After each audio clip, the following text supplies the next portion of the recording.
Hello guys, welcome back to another video. तो guys, HCL Info की financial year 2023 की second quarter की रिजल्ट आउट हो चुकी है। तो गाइस, इस वीडियो में हम लोग यही देखेंगे कि कंपनी ने सितंबर 2022 की क्वार्टर में कैसी परफॉर्म की है, क्या क्या पॉइंट्स इंप्रूव हुई है एंड कहाँ कहाँ पे कंपनी ने डिटोरिएट की है।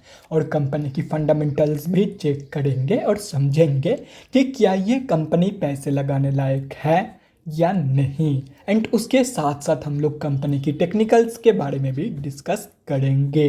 तो गाइज, बिना टाइम वेस्ट किए कंपनी की फंडामेंटल एनालिसिस करते हुए वीडियो को शुरू करते हैं। तो गाइज, अगर इस कंपनी की बिजनेस के बारे में डिस्कस करें तो this company is primarily engaged into value added distribution of technology, mobility and consumer electronic products. It also offers a wide range of services such as IT infrastructure services, infrastructure managed services, enterprise application services, and others. It also sells digitalized educational content and learning solutions. ये company both BSE and NSE में listed है। तो अभी अगर इस company के कुछ important figures के बारे में बात करें तो 525 करोड़ की है कंपनी की मार्केट कैप। स्टॉक की PE and return on equity यहाँ पे मेंशन नहीं है। ROC के साथ साथ लास्ट 3 साल की सेल्स ग्रोथ एंड कंपनी की बुक वैल्यू नेगेटिव में जा चुकी है। लास्ट 6 मंथ्स की रिटर्न अप्रोक्सीमेटली 1.6% है। ये कंपनी आप लोगों को डिविडेंड देती नहीं है एंड फेस वैल्यू 2 रुपए की है। तो अभी अगर इस कंपनी की सितंबर क्वार्टरली की रिजल्ट के बारे में डिस्कस करें, सितंबर 2022 की क्वार्टर के अनऑडिटेड स्टैंडअलोन फाइनेंशियल रिजल्ट आप लोगों के सामने है एंड यहाँ पे जितने भी सारे फिगर्स दिया हुआ है वो सब लैक्स में है। तो गाइस, सबसे पहले हम लोग कंपनी की इनकम चेक करते हैं। तो सितंबर 2022 के क्वार्टर में कंपनी ने 5.87 करोड़ की इनकम जनरेट किया है। और अगर ये जून 2022 की क्वार्टर एंड सितंबर 2021 की क्वार्टर से कंपेयर किया जाए तो जून 2022 की क्वार्टर में कंपनी ने 5.2 करोड़ की इनकम जनरेट किया था एंड सितंबर 2021 की क्वार्टर में अप्रॉक्सीमेटली 9.7 करोड़ की इनकम।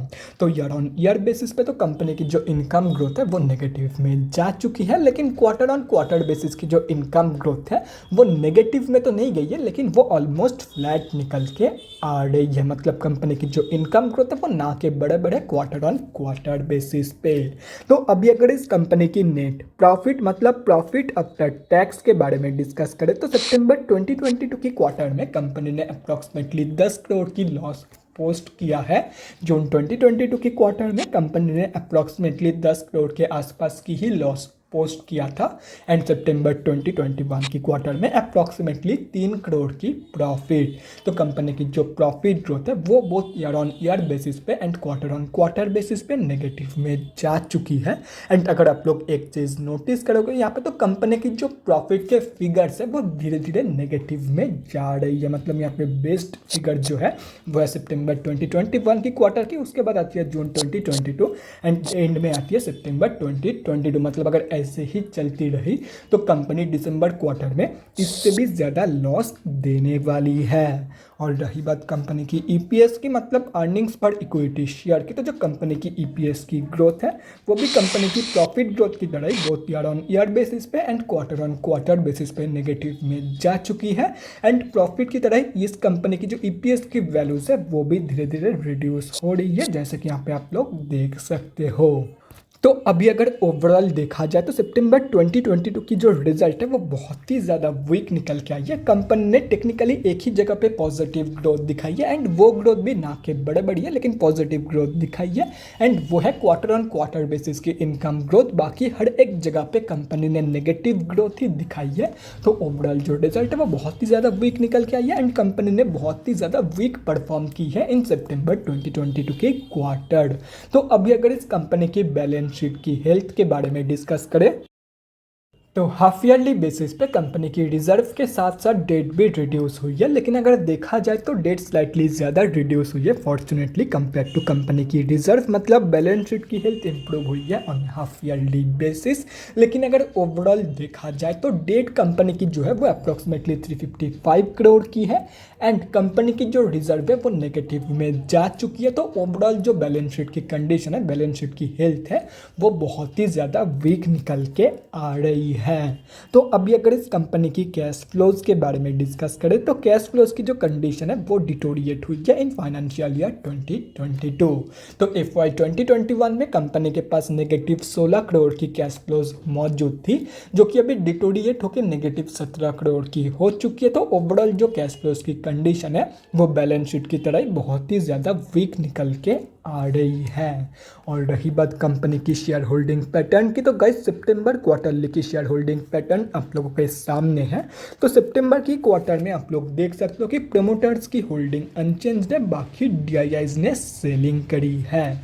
एंड अगर 3 साल की कंपैरिजन में देखा जाए तो धीरे धीरे बड़े प्लेयर्स जो है वो इस कंपनी से क्विट कर रहे हैं एंड ऑलरेडी इस कंपनी से FIIs एंड गवर्नमेंट ने एग्जिट कर लिया है एंड DIIs भी अभी धीरे धीरे क्विट कर रहे हैं इस कंपनी से over the period of time. तो गाइस अभी कंक्लूजन पे आते हैं कि क्या आप लोगों को इस कंपनी में पैसा लगाना चाहिए या नहीं। तो देखो गाइस, कंपनी फंडामेंटली बहुत ही ज़्यादा वीक है एंड सितंबर क्वार्टरली की जो रिजल्ट है वो भी बहुत ही ज़्यादा वीक निकल के आई है। तो ऐसे में मैं आप लोगों को यही सजेस्ट करूंगा कि सिंपली अगर कंपनी के ऊपर भरोसा है तो ही इस कंपनी में पैसा लगाओ एंड सिर्फ और सिर्फ लॉन्ग टर्म के लिए ही इस कंपनी में पैसा लगाओ अगर भरोसा है तो ही। एंड शॉर्ट टर्म के लिए बिल्कुल भी मत जाना, चाहे कितनी भी भरोसा क्यों ना हो इस कंपनी के ऊपर। अगर भरोसा है तो अच्छी बात है, लॉन्ग टर्म के लिए जाओ, शॉर्ट टर्म के लिए इस कंपनी में एक भी पैसा मत लगाना। तो गाइस अभी अगर इस कंपनी की टेक्निकल्स के बारे में डिस्कस करें तो यहाँ पे हम लोग आ चुके हैं NSE के डेली चार्ट पे। तो गाइस सबसे पहले हम लोग ये समझते हैं कि कंपनी में अभी चल क्या रहा है। तो गाइस कंपनी अभी अपनी 200 की मूविंग एवरेज से नीचे ट्रेड कर रही है, मतलब कंपनी अभी ऑफिशियली डाउन ट्रेंड में है। एंड अगर देखा जाए तो अभी ये कंपनी टोटली साइडवेज ट्रेड कर रही है, मतलब एक ही रेंज के अंदर कंसोलिडेट कर रही है पिछले कुछ महीनों से। एंड इस कंपनी ने अप्रॉक्सीमेटली 31 रुपीज़ के आसपास की हाई लगा के अभी 16 रुपये के आसपास ट्रेड कर रही है, मतलब 52 वीक हाई से ये कंपनी ऑलरेडी 50% डाउन में ट्रेड कर रही है, जैसे कि यहाँ पे आप लोग साफ देख सकते हो। तो अभी अगर इस कंपनी में फ्रेश एंट्रीज के बारे में बात करें तो मैं पहले ही क्लियर कर दूं कि ये कंपनी शॉर्ट टर्म ट्रेडर्स के साथ साथ स्विंग ट्रेडर्स के लिए भी नहीं है, क्योंकि ये कंपनी मैक्सिमम टाइम एक ही रेंज के अंदर कंसोलिडेट करती है। एंड अगर ये कंपनी कभी कोई मूवमेंट दिखाती है, कभी कोई मेजर मूवमेंट दिखाती भी है, तब ये कंपनी सर्किट में क्लोजिंग करती है, मतलब इस कंपनी में टोटली ऑपरेटर का गेम चलता है ड्यूरिंग मेजर मूवमेंट। तो simply stay away from this kind of stocks अगर आप एक स्विंग ट्रेडर हो तो, क्योंकि ऐसे में सिर्फ और सिर्फ रिटेलर्स को ट्रैप किया जाता है। तो simply stay away from this kind of stocks. और रही बात लॉन्ग टर्म इन्वेस्टर्स की, तो देखो गाइस अगर आप लोगों का भरोसा इस कंपनी के ऊपर है कि ये कंपनी आगे चल के मल्टीबैगर रिटर्न देके जाएगी या तो फिर बहुत ही बढ़िया रिटर्न देगी 5 से 10 साल बाद, तो सिंपली जितना सस्ते में इस कंपनी में आप लोगों को एंट्री मिल जाए उतना ही आप लोगों के लिए एंड आप लोगों के फ्यूचर रिटर्न के लिए बढ़िया है। तो अगर ये कंपनी आप लोगों को अप्रॉक्सीमेटली 14-15 रुपये के आसपास मिल जाती है तो आप लोग एक बहुत ही बढ़िया एंट्री प्लान कर सकते हो फॉर लॉन्ग टर्म, और अगर उससे भी नीचे मिल जाती तो और भी अच्छा है for you and your long term return. तो guys that's it for this video, अगले वीडियो में मिलते हैं गाइज। Thanks for watching. और गाइज अगर आप लोगों के मन में कोई भी डाउट या क्वेरी रहती है स्टॉक मार्केट या किसी भी स्टॉक से रिलेटेड तो कमेंट सेक्शन में कमेंट करके मुझसे पूछ सकते हो, या तो फिर मेरे इंस्टाग्राम का लिंक आप लोगों को डिस्क्रिप्शन बॉक्स में मिल जाएगा, जाके वहाँ पर भी मुझे DM कर सकते हो for an 1-on-1 conversation. Thanks again for watching guys, bye guys, and definitely guys stay safe.